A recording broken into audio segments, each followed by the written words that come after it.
Kipo wapi? Kagali Mwandani. Naam. Nimeanza na mwanafunzi mmoja akiwa na mwanangu. Nikakaa baada ya siku kidogo akaendelea na wengine kuongezeka. Nilianza kusomesha barazani, ukumbini kwangu, nikaanza kusomesha wanafunzi. Nikaendelea nikapata mwalimu wenzangu akanisaidia. Mwenyezi Mungu akajalia kaondoka kana na peleka zake nyingine. Kapata mwalimu Yusuf hapo. Tukasonga mbele kidogo na yeye kutoka na peleka zake nyingi. Sasa hivi niko mimi na msaidizi wangu hapa Viwanji. Kwa hivyo mko walimu wangapi sasa hivi? Wawili. Wanafunzi wapo wangapi? Wanafunzi wanawake 39, wanaume 37. Panafundishwa nini madrasatu ta'limi al-Qur'an? Tunasomesha Qur'ani.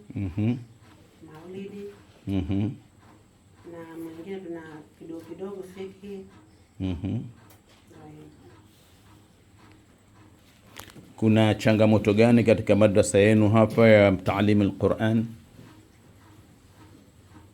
Changamoto yetu madrasa yetu naona ni kwa ndogo kidogo. Changamoto yetu tunayo. Sisi viongozi wenu wa jumuiya kuendeleza elimu ya Qur'an Zanzibar kwa kushirikiana na jumuiya ya wenzetu wa Imani Society kutoka Uingereza. Hao ni Wazanzibari wenzetu na jumuiya kule. Kwa hiyo wamewafikiria Waislamu wenzao wa Zanzibar, ndugu zao, sawa? Al-Muslim atu Muslim. Kwa hiyo wameleta hivi vitendea kazi vikusaidieni katika madrasa yenu.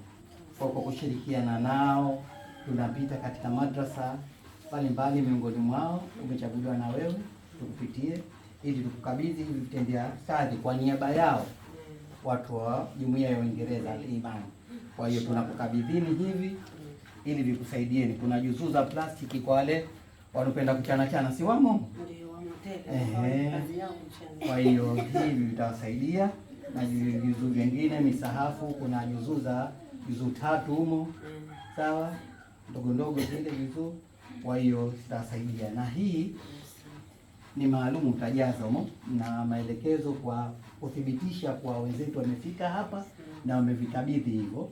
Kwa hiyo utajaza hiyo fomu inshallah, baadaye utamwona kiongozi wako hapa katika eneo hili Sheikh Yusuf ili umkabidhi katika hayo uliyojaza katika kuthibitisha hilo kwa umekabidhiwa.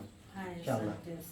Kwa hiyo shukrani zako tena unaweza kazirejesha kwa Al-Iman Society kwa ajili ya kusema chochote inshallah. Haya, asante sana, tunashukuru kwa msaada wao waliotujalia. Mwenyezi Mungu ajalie kheri na baraka, azidishe imani. Amin. Wazidi kutujua. Amin.